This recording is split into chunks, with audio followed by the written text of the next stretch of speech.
በአማራ ክልል አንዳንድ አካባቢዎች የኮሌራ በሽታ መከሰቱን የአማራ ክልል ማህበረሰብ ጤና ተቋም አስታወቀ። ዶናልድ ትራምፕ የነጻነት ቀን ሲሉ በሰየሙት በትናንትናው ዕለት ከአውሮፓ ህብረት ወደ አሜሪካ በሚገቡ ሸቀጦች ላይ 20 በመቶ ጭማሪ ማድረጋቸውን ተከትሎ የተለያዩ የአውሮፓ ምሁራንና ፖለቲከኞች ምላሽ እየሰጡ ነው። ከኢትዮጵያ ከአፍሪካ ሀገራት መካከል ወደ አሜሪካ በምትልከው ሸቀጦች ላይ የ10 በመቶ ቀረጥ ጭማሪ ተደርጎባታል። ዓለም አቀፉ የጦር ወንጀለኞች መዳኛ ፍርድ ቤት የእስር ማዘዣ የቆረጠባቸው የእስራኤሉ ጠቅላይ ሚኒስትር ቤንያሚን ኔታንያሁ ወደ ሃንጋሪ ተጉዘው መዲና ቡዳፔስት ገብተዋል። ዜናው በዝርዝር። በአማራ ክልል አንዳንድ አካባቢዎች የኮሌራ በሽታ መከሰቱን የአማራ ክልል ህብረተሰብ ጤና ተቋም አስታወቀ። ተቋሙ በቅርቡ በተከሰተው በዚሁ በሽታ በቋራና በባህር ዳር ዙሪያ ወረዳዎች ከ1000 የሚጠጉ ሰዎች በበሽታው መያዛቸውንና 9 ሰዎች ደግሞ መሞታቸውን አስታውቋል። በአዊ ብሔረሰብ አስተዳደር ጃዊ ወረዳም በቤተ ሙከራ ባይረጋገጥም ኮሌራ መሰል በሽታ መታየቱን ደግሞ የህብረተሰብ አስተዳደሩ አመልክቷል። በአማራ ክልል ባህር ዳር ዙሪያ አስተዳደር አንዳሳ በተባለ አካባቢ በርካታ ሰዎች በኮሌራ በሽታ ታመው ወደ ጤና ተቋማት መሄዳቸውን አንዳንድ የአካባቢዋ ነዋሪዎች ለዶይቼ ቬለ ተናግረዋል። ታማሚዎቹ በየበረንዳው ተኝተው መመልከታቸውንና የሕክምና ባለሙያዎች በስራ ተጠምደው ማየታቸው ነው አስረድተዋል። በተመሳሳይ በክልሉ ምዕራብ ጎንደር ዞን ቋራ ወረዳ በርሜል ጊዮርጊስና ኪዳነ ምህረት በተባሉ 2 ቦታዎች ቀደም ሲል የነበረው የኮሌራ በሽታ አገርሽቶ ሰዎቹ በኮሌራ እየተጠቁ መሆናቸውን የምዕራብ ጎንደር ዞን ጤና መምሪያ ምክትል ኃላፊ አቶ ዮሴፍ ጉርባጥ ገልጠዋል።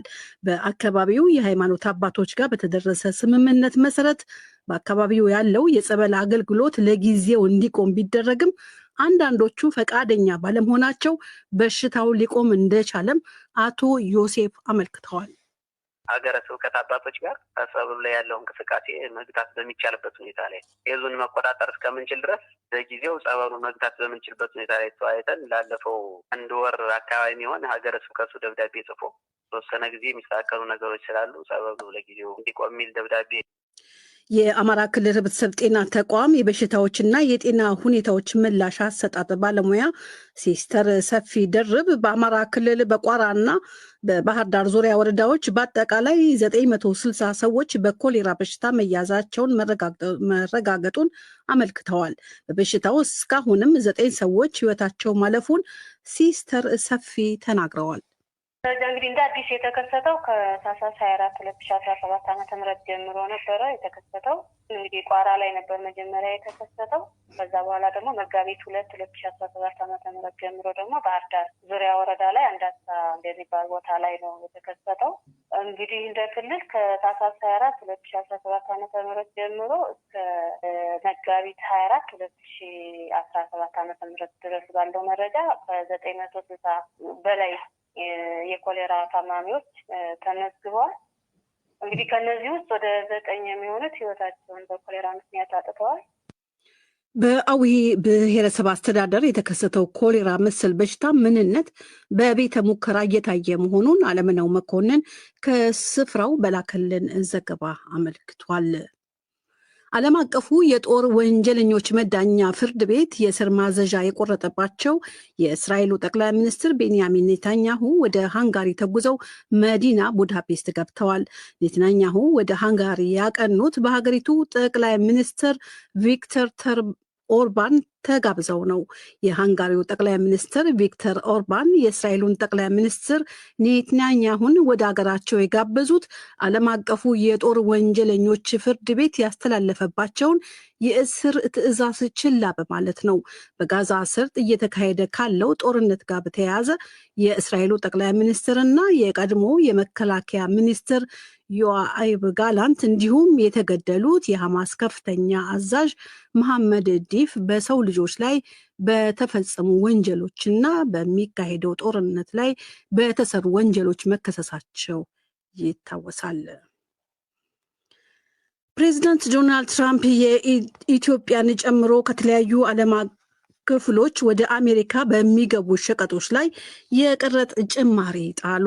ትራምፕ ትናንት ምሽቱን ይፋ እንዳደረጉት ወደ አሜሪካ በሚገቡ የኢትዮጵያ ሸቀጦች ላይ 10% ቀረጥ ጥለዋል።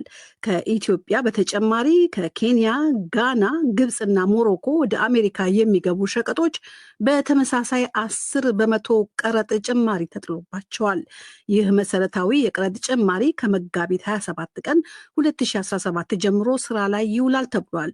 ትራምፕ ይፋ እንዳደረጉት ከደቡብ አፍሪካ በሚገቡ ሸቀጦች ላይ 30%፣ ከሌሴቶ 50% የቀረጥ ጭማሪ ተጥሎባቸዋል። አዲሱን ቀረጥ መክፈል የሚጠበቅባቸው ሸቀጦቹን ወደ አሜሪካ የሚያስገቡ ኩባንያዎች ናቸው። ዶናልድ ትራምፕ ከአውሮፓ ህብረት ወደ አሜሪካ በሚገቡ ሸቀጦች ላይ 20%፣ በቻይና ላይ 34% ቀረጥ ጥለዋል። በቻይና ላይ የተጣለው ቀረጥ ከዚህ ቀደም ተግባራዊ የተደረገውን ጨምሮ ወደ 54% ከፍ ብሏል። ዶናልድ ትራምፕ ትናንት ረቡዕ በዋይት ሀውስ አዲስ ቀረጥ የጣሉበትን ዕለት የነፃነት ቀን ሲሉ ጠርተውታል። በተለያዩ ሀገራት ላይ የሚጣለውን የቀረጥ ዝርዝር የሚያሳይ ሰንጠረዥ ከፍ አድርገውም አሳይተዋል። ይሁንና ውሳኔያቸው ከተለያዩ የዓለም ሀገራት መሪዎች ተቃውሞና ትችት ገጥሞታል። ይህ በእንዲህ እንዳለ ዶናልድ ትራምፕ የነፃነት ቀን ሲሉ በሰየሙት በትናንትናው ዕለት ከአውሮፓ ህብረት ወደ አሜሪካ በሚገቡ ሸቀጦች ላይ 20% ጭማሪ ማድረጋቸውን ተከትሎ የተለያዩ የአውሮፓ ምሁራንና ፖለቲከኞች ምላሽ እየሰጡ ነው። የጀርመኑ መራሄ መንግስት ኦላፍ ሾልስ ዶናልድ ትራምፕ ወደ አሜሪካ በሚገቡ ሸቀጦች ላይ የጣሉት አዲስ ቀረጥ የዓለምን ኢኮኖሚ ይጎዳል ሲሉ አስጠንቅቀዋል። ትራምፕ ይፋ ያደረጉት ቀረጥ በእኔ አመለካከት ስህተት ነው ያሉት ሾልስ በዓለም ዙሪያ ብልጽግናን የፈጠረ የንግድ ስርዓት ላይ የተሰነዘረ ጥቃት ነው ሲሉ የትራምፕን እርምጃ ነቅፈዋል። የታሪፍ ጭማሪው ውሳኔ በመሰረታዊነት ስህተት ይመስለኛል። ይህ ጥቃት በዓለም ዙሪያ ብልጽግናን በፈጠረ የንግድ ስርዓት ላይ የተሰነዘረ ጥቃት ነው። በአብዛኛው በአሜሪካ የንግድ ስርዓት ፍላጎት ላይ የተመረኮዘ ትዕዛዝ ነው። የንግድ ድርጅቶች እኛ ሸማቾች ዩናይትድ ስቴትስ ውስጥ የሚገኙትን ጨምሮ በመላው ዓለም ያሉ ተጠቃሚዎችና የዓለም ኢኮኖሚ በእነዚህ ግድ የለሽ ውሳኔዎች ምክንያት ችግር ውስጥ ይገባሉ። እንዲያም ሆኖ ጀርመንን ጨምሮ የአውሮፓ ህብረት አባል ሀገራት ለነፃ ንግድ እንደሚቆሙ የጀርመኑ መራሄ መንግስት ኦላፍ ሾልስ ተናግረዋል። ጀርመንና አውሮፓ ለነፃ ንግድ መቆማቸውን ይቀጥላሉ። አውሮፓ በጋራ የቆመው ለትብብር እንጂ ለግጭት አይደለም። ስለዚህ ለጥቅማችን በጋራ ጥብቅና እንቆማለን። አውሮፓ በአንድነት በጥንካሬና በተገቢ መንገድ በጋራ ይቆማል። ለዩናይትድ ስቴትስ ውሳኔም ምላሽ ይሰጣል።